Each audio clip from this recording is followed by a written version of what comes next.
Hello, people, YouTubers. I'm Aaron. I am back here with review time, and it's my 300th review. So rain on the confetti and streamers and kazoos and crap, because we're doing a big one.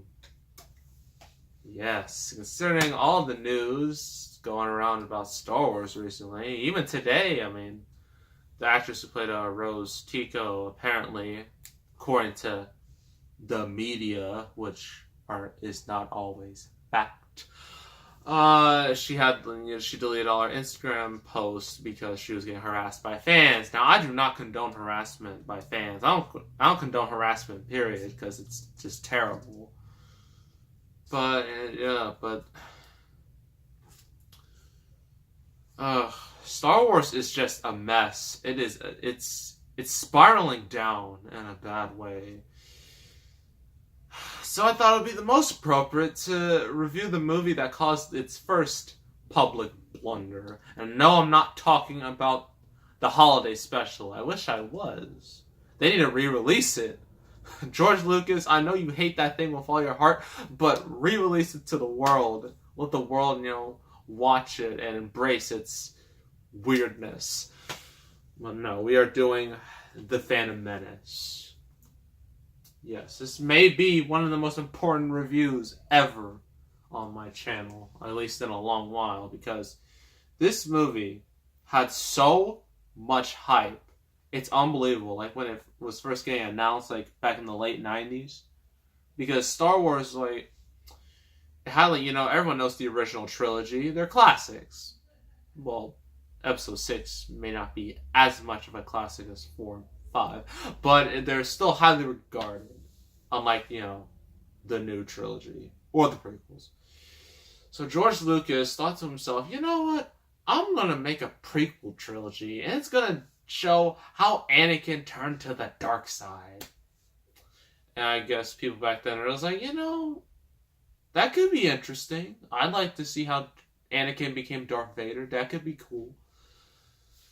And so, before the movie came out, there's all this hype and all this anticipation. The hype was so crazy that people actually paid money to see movies that had the trailer, and then they just walked out. They paid to see the trailer. That's how insane the anticipation was. And, when they came out, it didn't make a lot of money. At the time, it made $900 million, which is nothing to sneeze at, considering this is 1999. I think it was the second biggest movie ever. Either that or Jurassic Park. One of the two. Of course, they're both behind Titanic, because Titanic was Titanic. But the critical reception was very mixed. While some people like the music, Star Wars music is always good. Even in The Last Jedi, which is still extremely controversial, still debated about ever since it came out in December, people were like, the plot sucked, the characters sucked, I hate the identity politics, but that music is pretty good. And the effects and all that. That music is classic Star Wars. Yeah, this movie, but the main issues, the main widespread issues were the plot, the characters, little Anakin, Jar Jar Binks, some allegedly racist stereotypes for some of these aliens. Stuff like that. And this movie has been widely considered as one of the biggest disappointments ever. So now I review it here. So if you don't know the plot is you got Liam Neeson as Qui-Gon Jinn right here, and Obi-Wan Kenobi. You play by Ian McGregor, and Disney, if you're watching this again, you probably saw my solo videos. You probably didn't like a lot of my opinions. But please, make that Obi-Wan movie. That's the only way it'll save your reputation. Because your reputation will... Not your reputation, but Lucasfilm's reputation is going down the drain since they continue to bash fans, call them racist and sexist. At this point, racist and sexist, those terms are just going to be just throwaway words. They're not going to have any meaning anymore because they use them so much. And, people, because personally, I thought Last Jedi was okay, but I hated Solo. And some people might come to me like, if you hated Solo, you're racist, you're sexist towards women and all these bits. And I'm like, okay, if that's what you think, then fine. Then I guess I'm a racist sexist, according to them.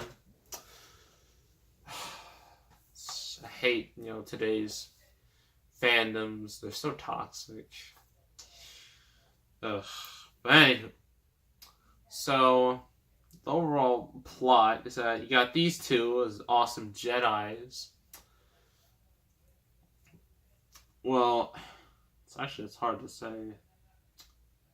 I think there might be something in here. Hopefully it helps. Ooh. Oh my gosh. Oh, this has a whole bunch of stuff in it. Look at all these chapters. Like 50. This movie's only like a little over 2 hours, so a lot happens. But Qui-Gon Jinn and Obi-Wan Kenobi, they're doing their thing. Like they're, being Jedi, and then they go to this planet with the Gungans, where we meet everyone's favorite character, Jar Jar Binks, who is stupid and is clearly only there for the little kiddies. And so he, for some reason, decides to just tag along with Liam Neeson and Obi-Wan Kenobi. And then it's basically like a point A, point B situation where they have to go to Tatooine, where they meet young Anakin, who's 9 years old and somehow is a pilot and he built C-3PO, which I have a very hard time believing. But this is Star Wars, anything's possible. I mean, we could have droids with SJW droids, and you have Lando, who's a pansexual, who's basically implied that he and his droid L337 have some sexy time, which is a horrifying thought, considering this series is supposed to be directed primarily, well, not primarily, but mostly towards kids. Isn't that fun? That's Solo for you. That's what it did, and that's why it bombed spectacularly. But anywho, they meet Anakin, and then the rest of the movie, like, our main protagonists are well, we all know who the main protagonist is. Darth Maul is, I wouldn't even call him an antagonist that much, because he doesn't even do anything. He doesn't really say any lines. All he does, he has this awesome double lightsaber. I could just imagine in that, like, the first trailer for the Phantom Menace, popping up, people just see, like, the lightsaber just 1 and 2. Everybody's like, oh my gosh! Could you imagine if this movie was released today? People would just go nuts. They would lose their minds if they saw that. And they still lost their minds back in the late 90s. But yeah. It's basically, this is before the Sith. Actually this is when the Sith apparently came back, because originally they were extinct, but now they've returned with a vengeance, sort of. Or they're trying to rebuild. And also Anakin, like, on his planet, like, he's a slave along with his mother. But he's also a pod racer. Yeah, gotta do pod racing. Gotta sell them toys. Gotta make them games. Because pod racing, it's just there, just kind of as a segue. Kind of it's just like a subplot. And then more and more stuff happens. Some really, really bad dialogue happens. Some lackluster writing. Some dumb characters. Yeah, not much really. It's just kind of a. I mean, after watching this, like, this movie's a little over 2 hours, but it feels so much longer that at the end, everything just felt like a blur. I barely remember anything because the movie got really, really boring. And like in the opening crawl, it talks about, you think about a movie like Star Wars, about, rebellions, Jedi, wars, because, it's called Star Wars. Action, exciting things. And this talks about debates, taxation, republic. I'm just like, no one cares about this. What do you think people saw Star Wars for? Politics? They didn't show up for politics here, and they didn't show up for politics in the newer Star Wars. No. They're here for some action, characters, good stories. That's what they're here for. And this movie didn't have much of any of that, honestly. So let's talk about the pros and cons. Pros. The music is great. I mean, this is John Williams, after all. I mean, Star Wars music is always amazing. It's iconic at this point. Like when you, anyone can basically hum the theme because it's really easy to hum. It's like, dun, dun, dun, dun, dun, dun. As you say that, people will automatically know where that comes from because that's how big Star Wars is and how popular it is. What other pros? Obi-Wan's cool. Qui-Gon Jinn, they're cool as, Jedi. It's nice to see Jedi just whooping everybody with their lightsabers and just swinging around. I mean, that's fun. And, the end fight with Darth Maul and, Liam Neeson and, I don't feel like calling him Qui-Gon Jinn because that just doesn't really roll off the tongue. I'm just going to call him Liam Neeson because he's Liam Neeson in a Star Wars movie. And so, he and Obi-Wan, they're fighting Darth Maul, and it's a pretty cool fight, even though a lot of it looks more like dancing than fighting. It still looks pretty cool. Yeah, some of the battles are a little exciting, and the pod racing is also pretty nice, I can see why it became, such a feature in other Star Wars media, like toys and games. Even in the Star Wars Kinect game, y'all remember that, where they had Han Solo dance? It basically killed his reputation. Well, they even had that as a little mini game, which makes sense because, out of all the things people didn't like about the prequels, the one good thing some people say is, man, I really like that pod racing. That's pretty cool. Cons. Oh boy, we have a lot of cons. First of all, Jar Jar, let's get him out the way. He's annoying, he's stupid, he's useless. There's no point of him being in this movie. He's only in there just to entertain 6-year-olds. Man, he's just so useless and just such an annoying character. When me said this, me said that.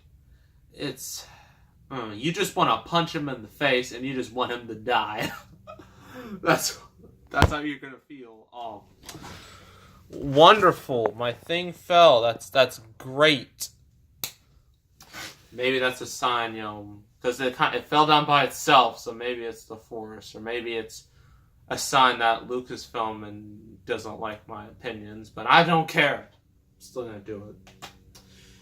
Yeah, Jar Jar is just so terrible. And then, of course, little Anakin. Now, I know I've said plenty of times, the child actors, you shouldn't roast them too hard. I mean, after all, they're just kids. But Anakin, I can't help it. Either he's bad or the lines he's given are bad, because he's just, you don't really care about him. There's nothing to really like about him. It's only going to get worse with Attack of the Clones, where he becomes a creep. The Natalie Portman, Padme. He was just not likable at all. Oh, speaking of Padme, Natalie Portman, for some reason she sounds like a guy. I don't know why George Lucas thought that was a good idea, because he did write and direct this movie and the rest of the prequels. I don't know why he decided, Natalie Portman, let's let her sound like a man, because that will make her strong. And I'm like, No. It just makes her sound weird. Thankfully, they got rid of that in the other prequels. Episode 2 and 3. They still didn't get rid of that bad dialogue, though, so... And it's only going to get worse with episode 2, which I'll probably review one of these days, and that's not going to be very fun. CGI.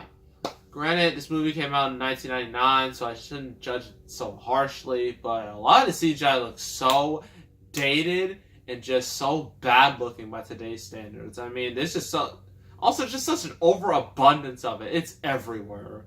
Considering this is the late 90s, CGI wasn't really perfected yet. That's not a good thing. I mean, probably when it first came out, everyone was like, oh, this looks so cool. But then a couple years later, everyone was like, ew, this looks disgusting. What is this? Yeah, some of the CGI looks really off and bad. Like, ugh. Yeah, just the lightsabers, like, although it looks really cool, it just looks more like choreography from a musical, like a dance. It looks more like a dance than an actual fight, which really annoys me. A lot of just the rest of the characters, there's like no one you can really care for. No one's like all that likable. You're not really like, oh man, I hope they succeed. There's no one like that in this movie, and I guess Obi-Wan, because Obi-Wan's always great. He gets even better in the prequels. As the prequels go on, he gets better. But yeah, a lot of the characters either just have nothing to do, or they're just uninteresting, or they have like a lack of characters. I mean, the best character is R2-D2, and C-3PO, and Obi-Wan. That's about it. What else? The plot is just has so many boring parts of just talking. I'm just like, I mean, before we get to Tatooine, before we meet Anakin, that whole thing takes 30 minutes for us to even get there, which is absurd. And when like people are just talking about all this stuff, I'm just like, can we please get to the action? Can we please get to something, interesting? And of course the midichlorians, how can we forget about those things? So if you don't know what midichlorians are, let me explain. Midichlorians are things in your cells. And they're in all the cells of all the Star Wars characters. Well, at least all of them. At least I think all of them. And the more midichlorians you have, the more into the Force you have. The more into the Force you have. Like, when you're really into the Force, you're a Jedi. Or a Sith. But Anakin's, midichlorian count is much higher than everybody else's, so he becomes the chosen one. That's how midichlorians work. And no one wanted to learn how that was, the case. So, good job, George Lucas. Trying to think of what else. There are a lot of just stupid moments in the movie where you're just like, really? George? You spent 16 years on this thing? This is the best you can come up with? I mean, come on. Also, this isn't a pro or a con, it's just a little fact. The version I have with Yoda, because Yoda's in this movie. In this movie, he is a puppet. And it's not really important. He's not really important to the story. He does nothing but sit and talk. In this version, he's puppet. But I think it was in the 3D re-release that happened like 6 years ago. He may have been CGI. I think it was in CGI. So I got the OG version. Yeah, that seems pretty cool. This was back when Fox still had the rights before Disney, bought Lucasfilm. What else? If there are any other cons, they're just either not important or the supposed racist or like stereotypes. One of the aliens sounds Jewish. Like some of the aliens, they clearly have an Asian accent. And what makes it even worse is that their lips, like, they don't even follow what they're saying most of the time. So it just, ugh. I don't know why George decided to go that way, but it's his franchise, or at least it was before Kathleen Kennedy got her hands on it, and we all know how that went and where we are now. Overall, this movie's it's just bad. Honestly, and this, personally, I'm not the biggest Star Wars fan, but I thought it would be at least a little better than this, but it is not. Like, a lot of the characters you don't care about. The CGI is extremely dated, doesn't look very good.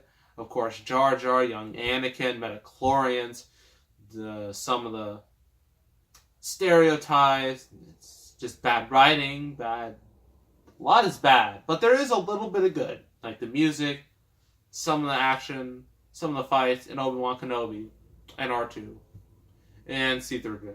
But that's about it in terms of pros.